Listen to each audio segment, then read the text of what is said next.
A 60-year-old executive for a company called Unitech Composites and Structures was arrested after he apparently slapped a 2-year-old toddler on a Delta flight. The toddler was crying too much for his taste, and he thought that he would take matters into his own hands and literally physically assault a baby.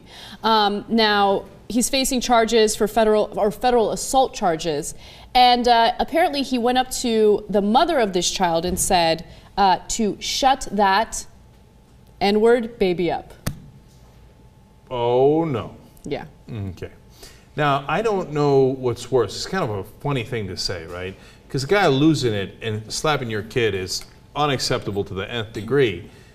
But to me, the quote, I mean, everybody gets it. Of course it makes it worse, right? But it almost makes it a billion times worse.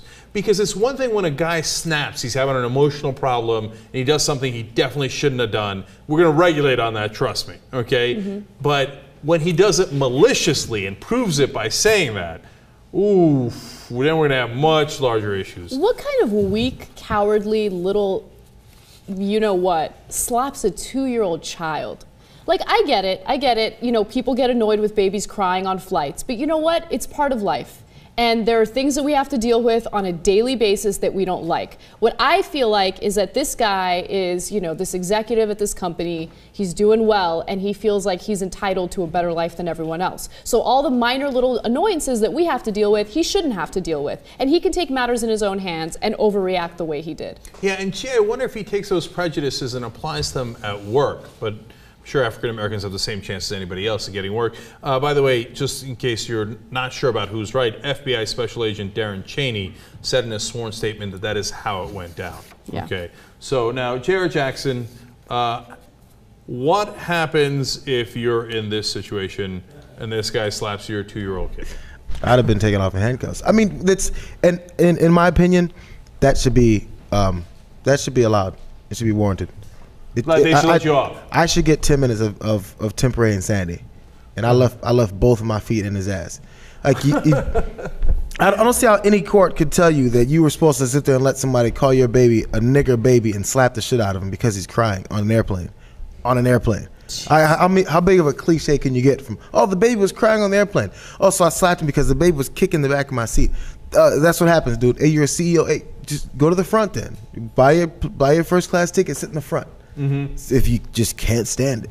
Mm-hmm. I'm sorry, he'd have been stomped out. There probably been 5. I don't know how anybody else didn't jump on this guy. Yeah. If I saw it, I would have jumped on this guy. Right. How does that happen? Yeah, you know, it's probably a moment of shock, and before anybody knows what hit him, you know, like they're already separated, etc. And we're of course in favor of nonviolence in the Young Turks, so you just go to the authorities. But there's some chance that in that moment no, I would have gone to the authorities after I kicked his ass. I'm like, there's a guy at the back of the plane, and he's laying on the floor. I did that to him. Yeah. Go get him. I hope he's still breathing. I think as a dad, you're going to at least want 3 or 4 guys to remove you off him. But, you know, I don't know how much damage you can get done in that amount of time. But here's, you want to be the guy they rolled up in duct tape and taped to the seat because they couldn't stop you from going after that guy. Come on, don't make me seem crazy. Jesus and Cenk Uygur, imagine your sons that just got slapped for being on the plane. I'm just saying. I'm not asking you to say crazy things. I know, I get it, but I'm not crazy. No, you're definitely not crazy, man. You're taking life into your hands, man. Let's say it's a playground and some mom lost it, right, and slaps. Unacceptable, but I'm not going to go hit her, right? But he clearly stated his malicious intent, okay? It's an old guy, middle-aged guy who should know better, who runs a company, yada, yada, clearly states his intent. I don't like him because of who you guys are, and I feel I have the privilege to be able to hit your kid around. Exactly. Wait, you got to prove him wrong, right? You were mistaken on that assumption.